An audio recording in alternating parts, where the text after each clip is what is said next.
took for granted all the times that I thought would last somehow.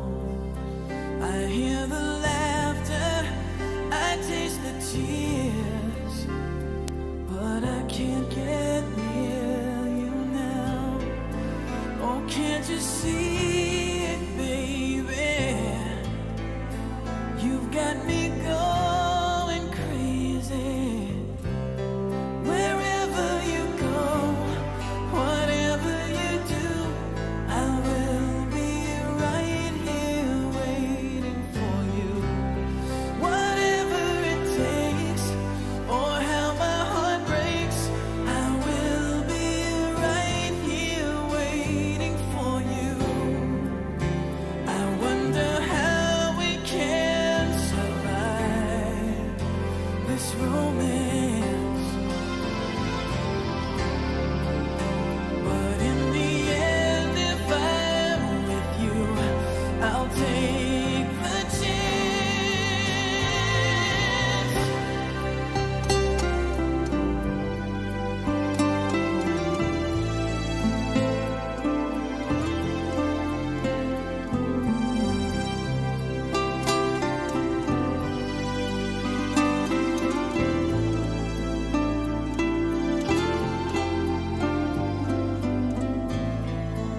Oh, can't you see it, baby? You've got me going crazy. Wherever you go, whatever you do, I will be right here waiting for you. Whatever it takes, or how my heart breaks, I will be right here waiting for you.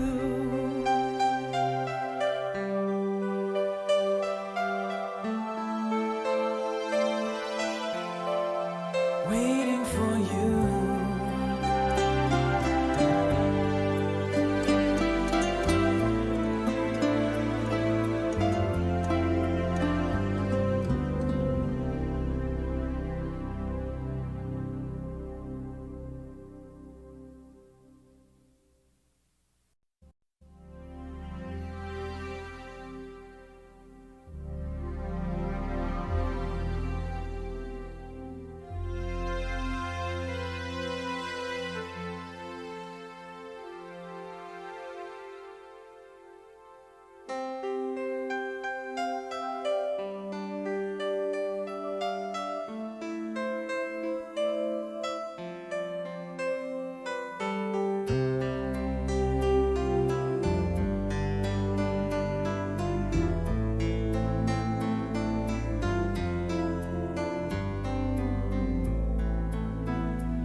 Oceans apart, day after day, and I slowly go insane. I hear your voice on the line, but it doesn't stop the pain. If I see you next to never, then how can we say forever? Wherever you go, whatever you do, I will be right here waiting for you. Whatever it takes, or how my heart breaks, I will be right here waiting for you.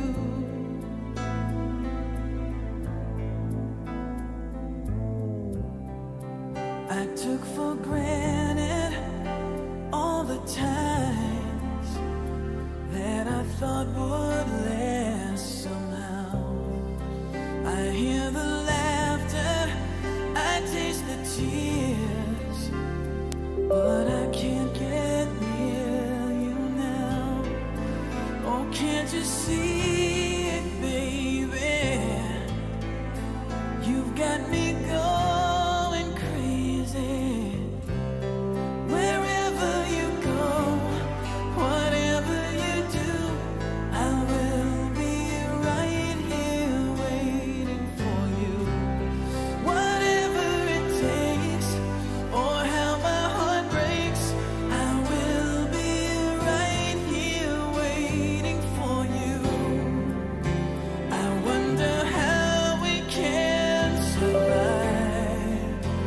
this romance. But in the end, if I'm with you, I'll take the chance.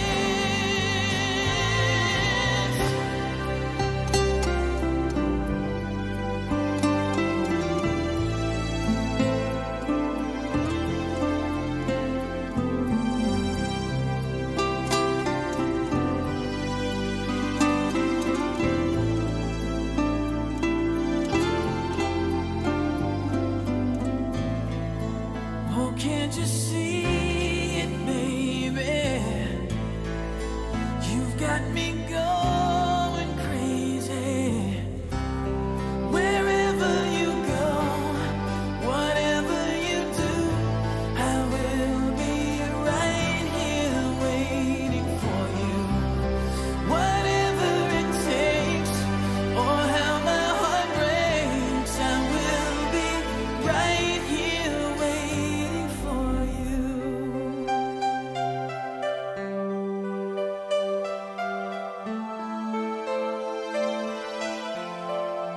Waiting for you.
Oceans apart, day after day, and I slowly go insane. I hear your voice on the line, but it doesn't stop the pain. If I see you next to never, then how can we say forever? Wherever you go, whatever you do, I will be right here waiting for you. Whatever it takes, or how my heart breaks, I will be right here waiting for you.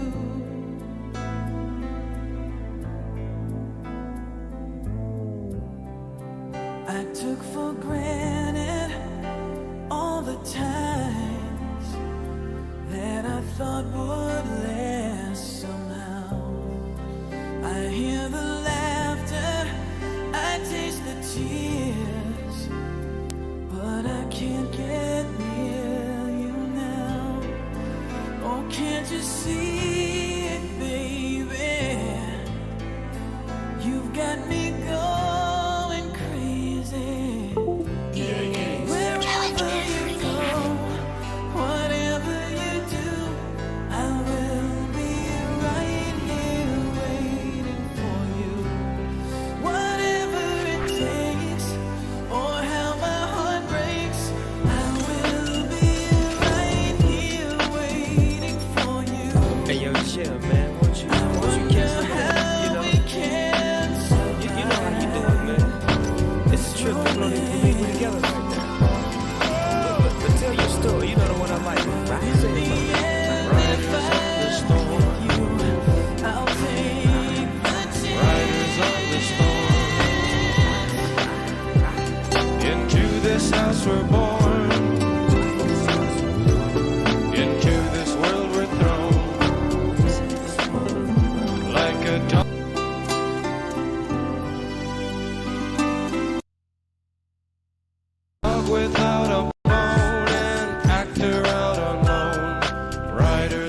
the storm.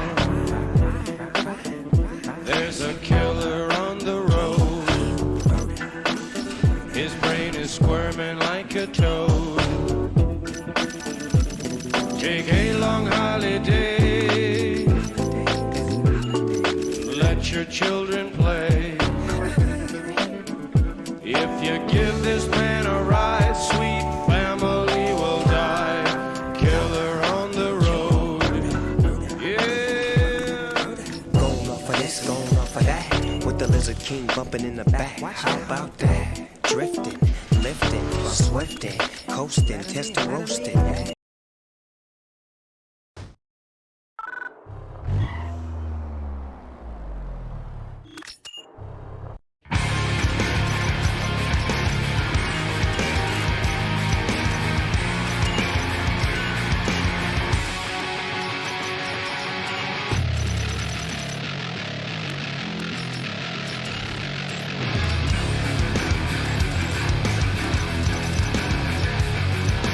He's a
Okay, so it's here.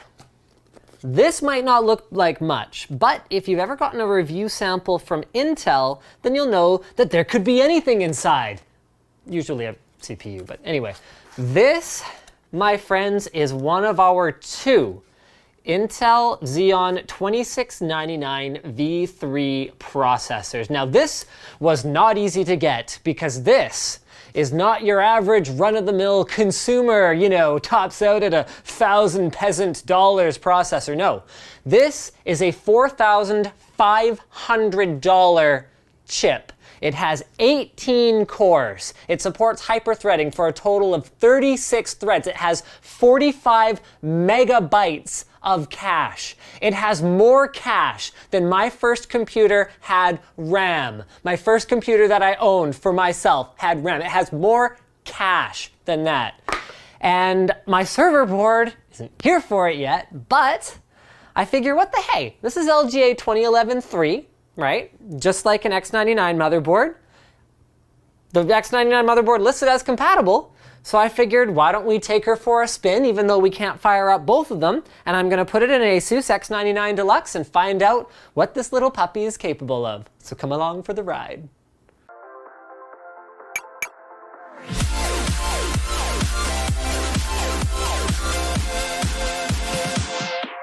The Ring Video doorbell lets you see who's at the door, and really? Now? You're gonna open the door? Okay, well, whatever. I could have prevented him from doing that by locking my door and then going and seeing the video on my phone to see if I should let that guy in. All right, so the first step is to take that wussy Core i7-5960X 8-core processor out of my test bench. Now, the first thing that stands out to me immediately about these suckers is the fact that even though they go in the same socket, you can actually see that the Xeon chip, look, my hands are shaking, I'm super stoked on this. You can see that the Xeon chip is significantly wider, and it will actually overhang the socket a little bit compared to what the Core i7 chip did. Now, this is for a very good reason, because each of those physical cores in the die down there is the same size as the 8 that go in here, but there's 18 of them, 18 cores. So they're gonna be spread out quite a bit more under the integrated heat spreader, the metal piece on top. Now, one of the cool things about these Xeons is that, you might go, 18 cores, holy cow. Oh, we better put some new thermal compound on there. 18 cores, holy cow. How, are they gonna cool that sucker? Well, because they have so many lower powered cores running at a lower voltage, and because the power density is so much lower, they're actually significantly easier to cool, and it will in theory run cooler than our fewer high powered cores. So I am really stoked to see how our single 120 millimeter water cooler fares with this bad boy. Okay, now Xeons aren't really meant to be used with gaming memory, so we actually had Kingston for the dual processor server that we're building with this thing, right? We had Kingston provide 128 gigs, so that's 8 by 16 gig sticks of ECC DDR4 2133. So we're gonna go ahead and we're gonna pull our gaming memory out, but I'm not 100% sure if this board even supports ECC, so. Okay, moment of truth time. Let's see if she boots. Oh, is this powered on? Oh, balls. Oh, here we go. That took a really long time. There it is, new CPU installed. 64 gigs of RAM, E5 2699 V3 at 2.3 gigahertz. So yeah, I guess all that's left now is boot into Windows. Check that out, CPU core voltage, 0.784 volts. Next to nothing. You're gonna miss the moment. It's installing driver software. Oh, that's just USB devices. Okay, I guess the CPU works already. Fine then. What would it install? I don't know. Maybe those. Holy crap. Have you ever seen 18 threads 18 cores and 18 hyper-threaded virtual cores in one place at one time. That is fantastic. There's our 45 megs of level 3 cache. There's our 18 by 256 gigabyte. Wow, this thing has multiple megabytes, so 4.5 megs of level 2 cache. Never mind the level 3 cache. Memory is running in quad channel. Now, something I'm curious about is, obviously this chip is not designed for gaming, strictly speaking, but I wonder, will it support the regular unbuffered memory? Let's take a run at it, shall we? So since we're playing around anyway, we're gonna boot her up with our quad channel kit of Corsair Vengeance memory, and I'm just gonna see if like XMP memory works, because I can't imagine why it would, but I also can't necessarily think of a reason why not. I mean, would Intel turn a feature off on the $4,500 processor? Not. It boots. And if we go to advanced mode, XMP is an option. Oh, I don't think that's gonna work though. I don't know, let's see. Yeah. You know what? Okay, I'm gonna let it try. I don't think this is gonna work though. The way XMP works on the consumer grade chips is it'll actually run the CPU strap at 125 megahertz. And then it's actually gonna run the base clock slightly out of spec. And I really don't think the Xeon is gonna like that. If this boots, I'll be floored. I don't think it is. It's in a loop right now. It's not happy. Time to clear CMOS and restart. You know what, let's do 2666, since that is a little bit of a safer number. Oh, not happy. Let's go for default settings, and that's it. Okay, so now that I'm booted up, I know the max turbo frequency for this chip is 3.5 gigahertz in a single-threaded workload, which means in theory, you actually could game on the thing and there would be no disadvantage compared to running on a consumer chip. But what I don't know is that in spite of its 2.3 gigahertz base clock, what it will run at under a sustained all-core load. So there's two things I want to know. I want to know what voltage it actually runs at when we're loading it, and I want to know what frequency it actually runs at. So you can see Turbo Boost and Speed Step jumping around, changing frequencies here. So let's start our IDA64 stability test. And then just for fun, 100% usage of 18 cores and 36 threads. So it looks like we're gonna get a multiplier of 24. Not bad. So it's a little bit higher, not much higher. It manages to turbo boost another, 100 megahertz. But that's better than nothing. And the core voltage stays extremely low. So these are super low power cores. So I'm gonna go eat lunch and we'll come back and find out what these temps settle in at. All right, so this is actually better than I expected. It's been sitting here running for 28 minutes and our highest core is 51, 52 degrees, something like that. That is ridiculous. So let's overclock it. Now, I don't think we're gonna be able to do much. Xeons, straight up, do not allow you to change the multiplier. They're not consumer chips. They're not intended for that. So the only thing you can do on a Xeon is increase the base clock speed. Now, we already saw what happened when we tried to run a different strap, so that's clearly not happening. We're not going to 125 base clock.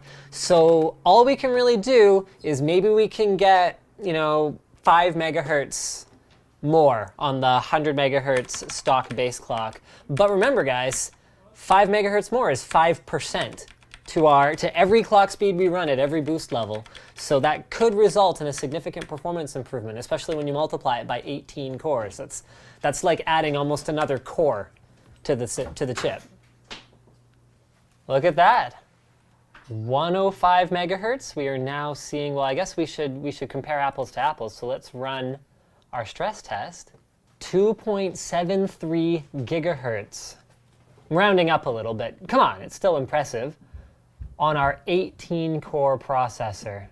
under full load. How very interesting. Now, obviously, something like this is going to need a longer stress test if you're going to deploy it in any kind of environment. And 105 megahertz, from my understanding, is actually pretty borderline. So we're actually going to use ASUS's Realbench in order to hit this bad boy and find out over a longer period of time if she's stable. So Realbench has two modes. One of them is a stress test mode and one is a benchmark mode. So let's go ahead and give her up to 16 gigs of RAM and start.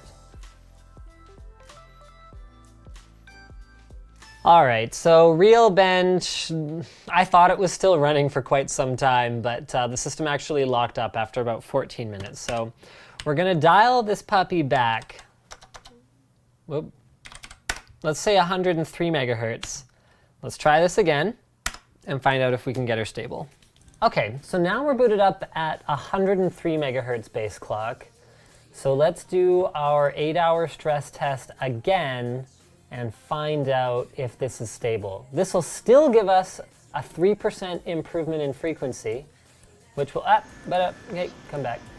Actually, oh, this is not the same kind of a workload. So you guys can see that even in a fairly multi-threaded workload, we're actually sitting at 2.88 gigahertz per core.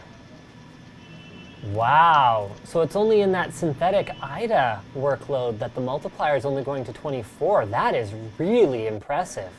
So it looks like our 8-hour run actually did succeed, which means that we're stable for all intents and purposes at a 3% overclock on our Xeon. So now all that's left is to run a couple benchmarks and kind of see how it goes from there. So those of you who are into Cinebench, why don't we go ahead and do a multi-threaded Cinebench R15 bench.